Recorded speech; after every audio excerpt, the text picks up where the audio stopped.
નેમી ભક્તો, સતકૈવલ સાહેબ કેમ છો? શું તમે જાણો છો કે આપણા સૌના વિકાસ માટે, આપણા સૌના કલ્યાણ માટે અને સંપ્રદાયના પ્રચાર પ્રસાર માટે પરમ પૂજ્ય ગુરુજી દ્વારા પ્રેરિત પાયાની પ્રવૃત્તિ કઈ છે? હા, સાચું જ વિચાર્યું તમે. સાપ્તાહિક ઉપાસના કેન્દ્ર.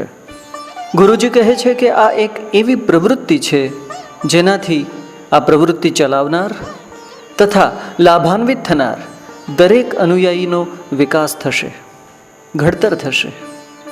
પ્રવૃત્તિના મૂળભૂત આશયને જો આપણે સમજીશું તો ઉપાસના કેન્દ્રની આ પ્રવૃત્તિ માટે ગુરુજીએ આપેલું એક સાધ્યે સબ સધાય આ સૂત્ર આપણને તરત સમજાઈ જશે.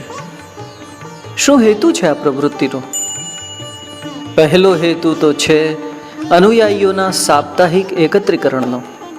અઠવાડિયે એકવાર ગામના બધા અનુયાયીઓ એકત્રિત થવા જોઈએ.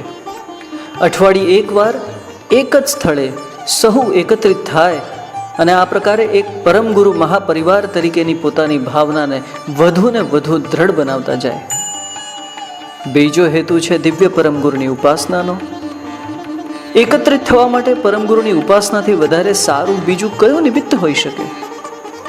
જગતની સર્વશ્રેષ્ઠ ઉપાસના જ્યારે આપણને આપણા સદભાગ્ય પ્રાપ્ત થઈ હોય ત્યારે તે ઉપાસનાનું મહાત્મ્ય આપણી આવનારી પેઢીને સમજાવવાનું કર્તવ્ય આપણું છે.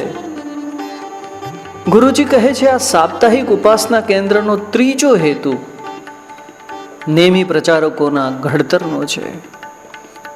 ઉપાસના કેન્દ્રની સઘળીએ વ્યવસ્થા, ઘર ઘર સંપર્ક અને ગામ દત્તક યોજના, આ ત્રણેય બાબતોને આપણે ગંભીરતાથી અને પૂર્ણ નિષ્ઠાથી અનુસરવાની જરૂર છે.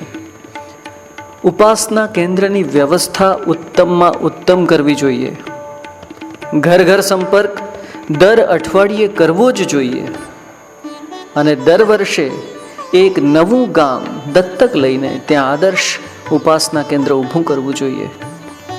મિત્રો, ગુરુજી જ્યારે આપણને કોઈ પ્રવૃત્તિની પ્રેરણા આપતા હોય છે ને ત્યારે એ પ્રવૃત્તિને લગતી ઝીણામાં ઝીણી વાતને વળગી રહેવું જોઈએ.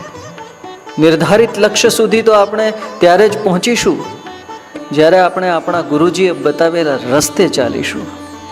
તો મિત્રો, આવો ગુરુજીએ ચીંધેલા માર્ગે આગળ વધવાનો સંકલ્પ લઈએ. આપનો દિવસ મંગલમય રહે એવી શુભકામના સહ સતકૈવલ સાહેબ, સતકૈવલ સાહેબ, સતકૈવલ સાહેબ.